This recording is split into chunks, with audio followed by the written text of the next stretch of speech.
बिस्मिल्लाहिर्रहमानिर्रहीम। अस्सलाम वालेकुम। मैं असदुल्ला ख़ान हूँ। अरशद शरीफ साहब के हवाले से बहुत से सवाल उठाए जा रहे हैं। कल रात हम एयरपोर्ट पर मौजूद रहे, फिर हॉस्पिटल के बाहर सुबह तकरीबन 4 बजे तक हम मौजूद रहे और बल्कि 4 बजे के बाद तक भी वहाँ पर मौजूद थे। इस दौरान बहुत से लोग वहाँ पर आए, बहुत से लोगों की ज़बान पर बहुत से सवाल थे, जहनों में सवाल थे। और अरशद शरीफ साहब के हवाले से एक आम आदमी की ज़बान पर भी वही सवाल हैं जो ज़्यादा सूझबूझ रखने वाले की ज़बान पर हैं, जो थोड़ा सा तहकीक करने वाले की ज़बान पर हैं। वही सवाल जो हैं मौजूद हैं एक आम शख्स की ज़बान पर भी। और सोसाइटी के हवाले से कि ये जो खामोश करा देने का रवैया है, किसी शख्स को चुप करा देने का रवैया, मुखालिफ आवाज़ को चुप करा देने का रवैया, मुख्तलिफ राय रखने वाले को की आवाज़ दबा देने और ख़त्म कर देने का जो रवैया है, ये सोसाइटी को कहाँ ले जाता है और इसके नतीजे में किस तरह की बेचैनी पैदा हो रही है। मैंने आज इस पर एक कॉलम लिखा है, बड़े दर्द दिल के साथ कुछ जुमले लिखे हैं और बड़े संजीदा से ये जुमले लिखे हैं और आज के 92 न्यूज़ अखबार में ये छपे हैं। मैं आज का कॉलम आपके सामने पढ़ना चाहता हूँ और फिर हम इस पर मज़ीद थोड़ी सी बात करते हैं। उन्वान इसका है सोचने की आज़ादी। अपनी मर्ज़ी से सोचने की आज़ादी इंसान का बुनियादी हक़ है और दूसरे की मर्ज़ी से सोचने की पाबंदी ग़ुलामी की बदतरीन शक्ल। मुआशरा तबाह हो जाता है जब कोई किसी को अपने नुक्ता नज़र से सोचने का पाबंद बना दे।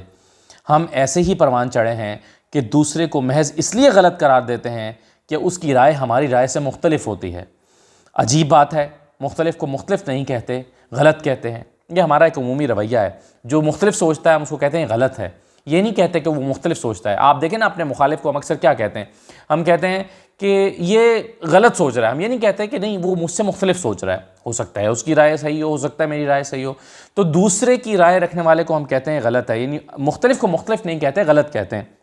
गलत क्या होता है, गलत की तारीफ़ क्या है, इसके लिए पहले सही का तयन करना पड़ेगा। गलत को सही के मुकाबले पर रख कर ही परखा जा सकता है। कमज़ोर मुआशरों में सही का तयन ताकतवर करता है। ताकतवर जिसे सही करार दे दे वही पैमाना बन जाता है। इस पैमाने पर पूरी न उतरने वाली चीज़ खुद ब खुद गलत के खाने में चली जाती है। कौमी मुफाद क्या चीज़ है, इसका तयन कौन करता है? इसका तयन क्या एक ही फरीक कर सकता है? क्या कौमी मुफाद का तयन बैक वक्त 2 फरीक नहीं कर सकते? क्या देखने के 2 अलग अलग ज़ाविये नहीं हो सकते? क्या 2 इदारे, शख्सियात या गिरोह अपने अपने ज़ाविये नज़र से मुस्बत अंदाज में अलग अलग नहीं सोच सकते? क्या एक चीज़ पर 2 आरा नहीं हो सकती? क्या दूसरे फरीक के दिमाग में अपने नज़रियात की जगह बनाने के लिए उसके अपने नज़रियात को डिलीट करवाना ज़रूरी है? क्या पुरतशद्दुद रवैया बगावत की जानिब नहीं उकसाता? बगावत मुखालफत का आखिरी दर्जा है। बगावत मुखालफत का आखिरी दर्जा है। हर बागी इब्तिदा में सिर्फ मुख्तलिफ राय का इजहार करता है। माहौल साजगार ना हो तो अपनी बात के इजहार के लिए उसे मुशक्क़त करना पड़ती है, जैसे कि अरशद शरीफ ने की। माहौल साजगार ना हो तो अपनी बात के इजहार के लिए उसे मुशक्क़त करना पड़ती है। माहौल घुटन ज़दा हो जाए तो वो अपने लहजे में शिद्दत पैदा कर लेता है। हल्की आवाज़ में कैथारसिस हो जाए तो आवाज़ ऊंची नहीं करना पड़ती। लहजे में शिद्दत पैदा हो जाए तो इंसान बागी हो जाता है। मगर बागी की नफ्सियात का मुताला मशअल राह भी तो हो सकता है। धमकी और ज़ोर ज़बरदस्ती से सिर्फ ज़बान खामोश हो सकती है, अलाव नहीं बुझता। धमकी और ज़ोर ज़बरदस्ती से सिर्फ ज़बान खामोश हो सकती है, अलाव नहीं बुझता। सीनों में चिंगारी बन के मौजूद रहता है। साजगार माहौल और मुनासिब वक्त का इंतज़ार करता है। और रात मैंने बहुत से लोगों के ये सीने में ये चिंगारी देखी है जो अपने दिल में सीने में अलाव लिए हॉस्पिटल के बाहर मौजूद थे और एयरपोर्ट पर मौजूद थे। धमकी और ज़ोर ज़बरदस्ती से सिर्फ ज़बान खामोश हो सकती है, अलाव नहीं बुझता। सीनों में चिंगारी बन के मौजूद रहता है। साजगार माहौल और मुनासिब वक्त का इंतज़ार करता है। इस चिंगारी से मज़ीद अलाव जलते हैं। मुख्तलिफ़ सीनों में वो मुख्तलिफ़ शक्लें अपनाते हैं। कहीं गुस्सा बन जाते हैं, कहीं नफ़रत बन जाते हैं और कहीं किसी तहरीक की बुनियाद। कभी न कभी किसी न किसी सूरत में अपने वजूद का इजहार करते हैं। मुहज़्ज़ब माशरों में मुख्तलिफ़ आरा पर बहस होती है। दलील और मंतक़ जहाँ सबसे बड़े हथियार होते हैं। जिसकी दलील ताकतवर हो वो जीत जाता है। कमज़ोर मुआशरों में 2 मुख्तलिफ़ आरा के दरमियान फ़ैसला ताकत करती है। जिसके पास ताकत हो वो धमका कर जीत जाता है।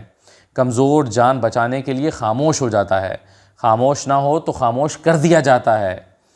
रियासत कवानीन के तहत चलाई जाती है।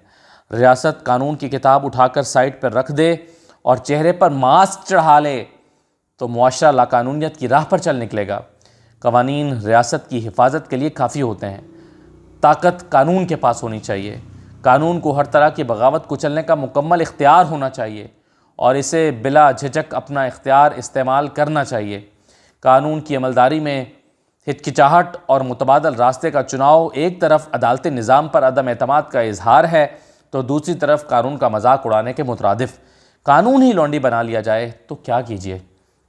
صدیوں سے مہذب معاشروں میں جو روایات اپنا رکھی ہیں ان سے انحراف سود مند نتائج پیدا نہیں کر سکتا۔ معاشرے میں مختلف سوچ رکھنے والے افراد کے خلاف طاقت کا استعمال بے چینی پیدا کرتا ہے۔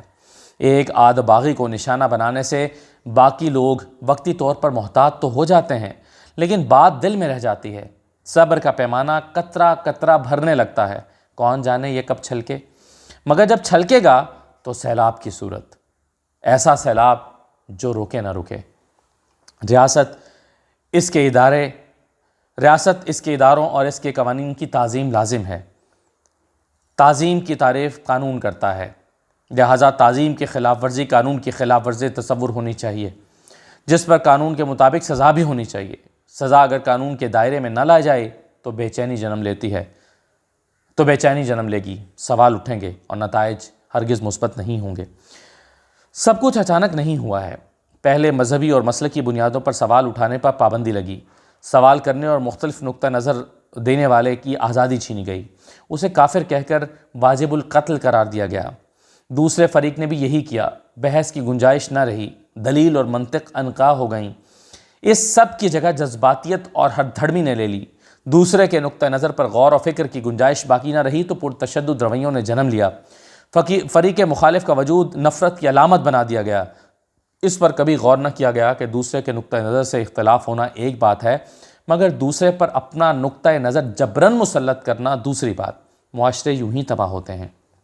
لازم ہے کہ معقول اور صحت مند بحث کو رواج دیا جائے۔